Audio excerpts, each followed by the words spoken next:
Gorosei names have been revealed, Shanks' father was possibly introduced, and Oda is taking a 1-month-long break. Needless to say, Chapter 1086 of One Piece blew Chapter 1085 out of the water, and I was over here thinking 1085 would be Chapter of the Year. I'm not going to recap this time, I'm just going to give my thoughts because there is a lot of them. First things first, let's address the elephant in the room, the 5 Gorosei names. We of course have the Science Warrior God, St. J. Garcia Saturn. The Beard Fella is the Environmental Warrior God, St. Marcus Mars. Mustache Boy is the Justice Warrior God, St. Topman Valkyrie. Aldo is the Finance Warrior God, St. Ethan Baron V. Nustero. And of course, we have the Discount Sanji Agriculture Warrior God, St. Shepherd Jupiter. Seems like the planetary theory was spot on. However, I still think it's very important to address the fact that they also share names with ancient gods, just like the ancient weapons do. We need to keep an eye on that. I love the fact that now we can say that our favorite One Piece villains are named Ethan and Marcus, because that's just, it's comedy at its finest. Ah yes, badass swordsman who rules the world. What is your name? My name is Ethan.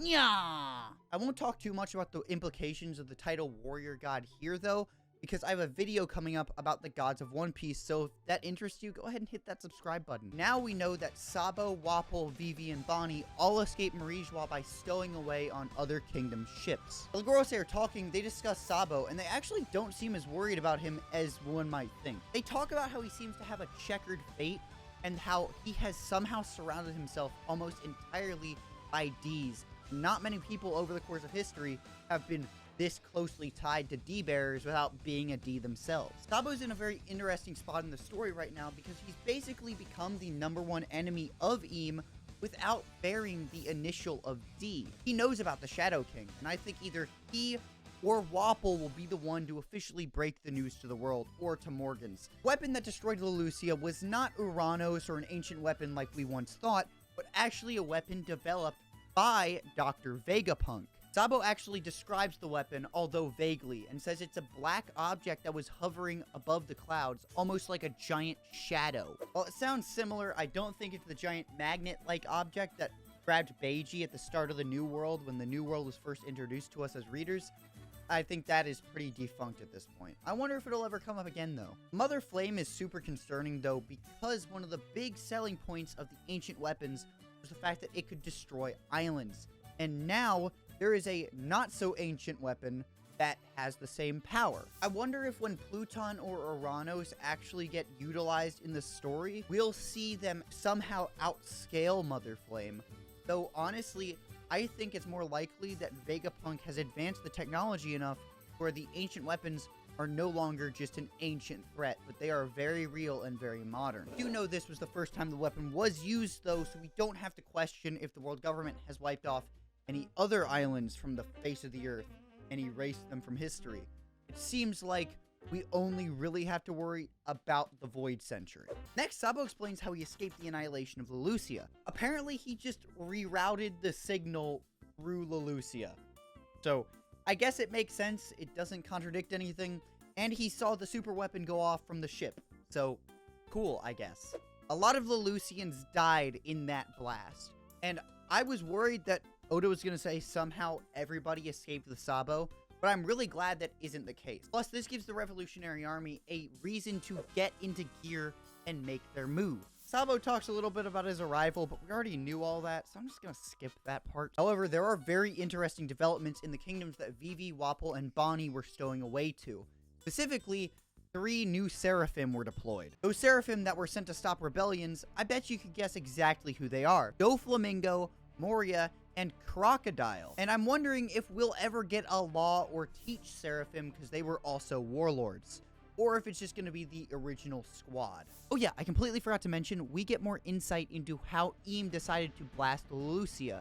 Because it's close. Not because Sabo's there, no, but because Im is a maniac who wanted to test the weapon on a highly populated country. That's right, the country actually got picked before Sabo's signal was intercepted. It was actually the Gorosei that decided that they could take advantage of the situation and use the Leloucia as an example because the Leloucia was in rebellion. Im just wanted to vent some anger, I guess? Now we know what St. Jupiter meant in chapter 1060 when he called Sabo unlucky for being on the Leloucia. is because the target had been decided beforehand. Alright, now what everybody's been waiting for, I'll talk about Imu and Figarland Garling. Immortality is an interesting fictional device whenever it's used.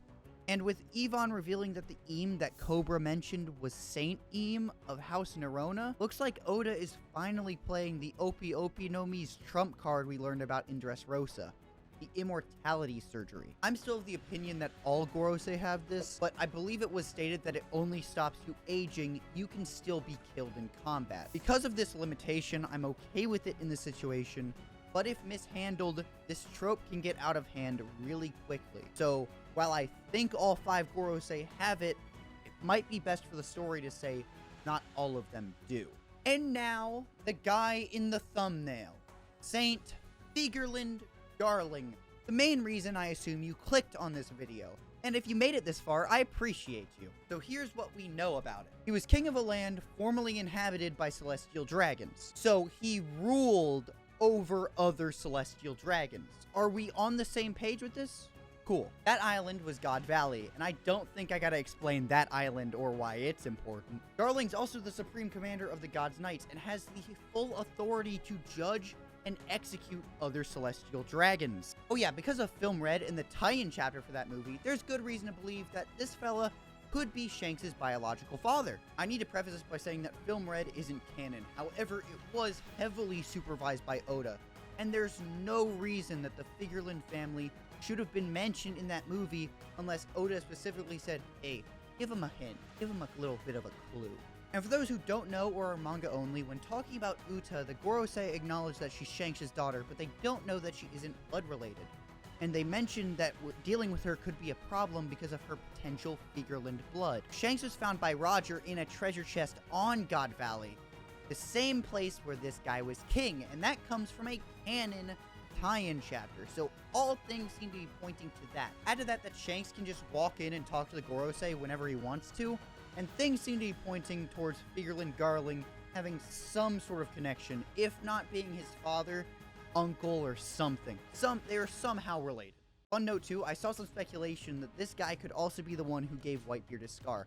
That is not my idea, though. Someone else came up with that. Close out the chapter, we find out that, sadly, Don Quixote Mjosgard was the celestial dragon that was executed by Garling. Rest in peace, I guess. Since this was technically a flashback arc, Oda apparently had no problems doing what he does best during those and killing a few characters. One Piece is on break for the next month due to Oda's eye surgery, but don't worry, the videos will still be coming. This is my chance to spread my wings a little bit. So if you liked what you saw, go ahead and do the YouTube things like liking the video, hitting that subscribe button, and let's talk about the chapter in the comments, guys. As always, guys, I've been your host, Lettuce Eating Walrus.